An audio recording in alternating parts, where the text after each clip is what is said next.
Hapa nipo katika ofisi za mnada Kumekucha, ambapo tunataka kujua utekelezaji wa hukumu ya mahakama ya ardhi iliyotolewa hivi karibuni, ambapo leo tarehe 21 hukumu hiyo inatakiwa itekelezwe, lakini tumefika katika ofisi za mnada Kumekucha kuzungumza na mwenyekiti wa ofisi hizi kujua utekelezaji wa hukumu hiyo inaendeleaje.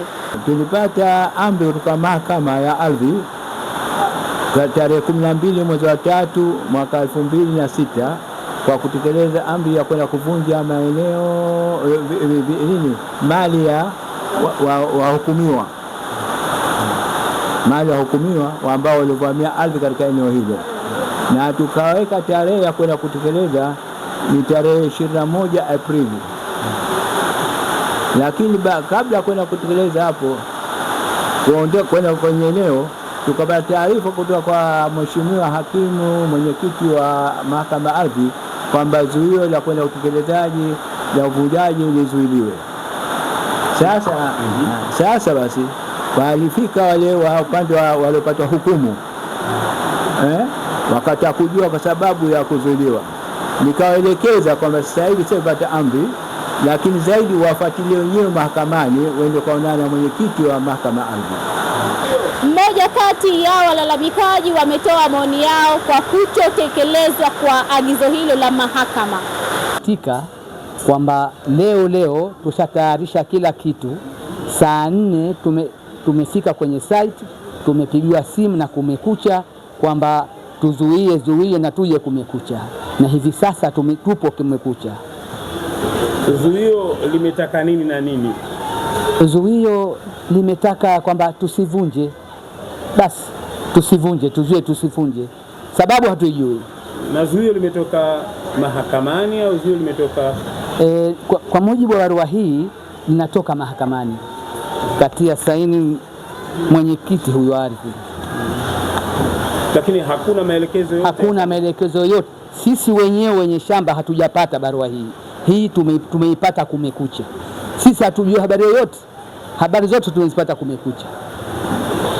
Sasa ombi lako ni nini au wito wako ni nini baada ya hukumu na sasa mnatoka zuio?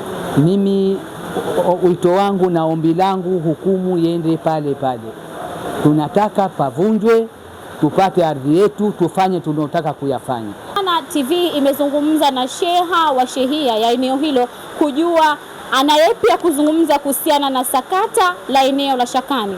Kwa kweli kutokana na muda kuanzia saa 4 tulikuwa na taarifa ya kuwa pana operesheni wa uvunjaji wa manyumba hapa ambazo walijenga wananchi, lakini kabla ya hapo alifika mkuu wa wilaya na akafika mkuu wa mkoa kwa ajili ya kuangalia eneo zoezi hilo, lakini mpaka sasa hivi wale wahusika wenyewe hawajafika na hao watu wa Kumekucha hawajafika mpaka muda huu.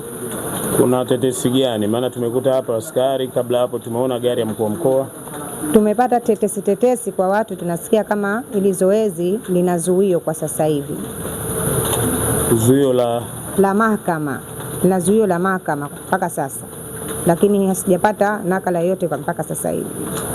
Lakini kwa haraka unavyoona, kabla ya hapo walalamikaji ambao walipata pia idhini mahakama kuvunja, na hii tetesi ambayo unaizungumzia, wewe ni shehe wa shehia, kuna namna nyingine yote ambayo imefanyika la mazungumzo au kuna mpango? Ndio, baada ya kupata hizo tetesi wale wenyewe wahusika wanasema wamiliki wa eneo hili hapa walikuja wakawa wamezungumza kuwa wakae wasikilizane, ama kama kulipana walipane. Lakini pia wananchi wote walikuwa wanatakiwa kufanyiwa juhudi hii, walikaa wakanifuata ofisini kwangu kwa ajili ya nini kitakachoendelea. Mimi nikawaruhusu nendeni mahakamani kapelekeni malalamiko yenu, lakini tena baada ya kupeleka malalamiko yao mahakamani sikujua tena mpaka sasa hivi kinachoendelea. Kwenye swala la uuzaji wa maeneo, licha ya ngazi ya serikali, masheha mnashirikishwa. Wakati panauzwa hapa ulikuwa katika nafasi hii au kuna mtu? Ndio, nilikuwa katika nafasi hii, lakini ambao walikuwa wameuziwa hapa wote hawajapita katika shehia yangu. Walipita shehia gani? Wameuziana wenyewe na wanasheria pasipo kukushirikisha. Lakini wewe unatambua yupi anayelalamika kwamba ni eneo lake au waliouza? Hapo ni kipengele, siwezi kujua ni nani mwenyewe. Siwezi kumjua ni nani mmiliki wa hilo eneo, maana aliyeuza anasema ana dokumenti kila kitu, na aliyelalamika mahakamani na yeye anasema ni la kwake.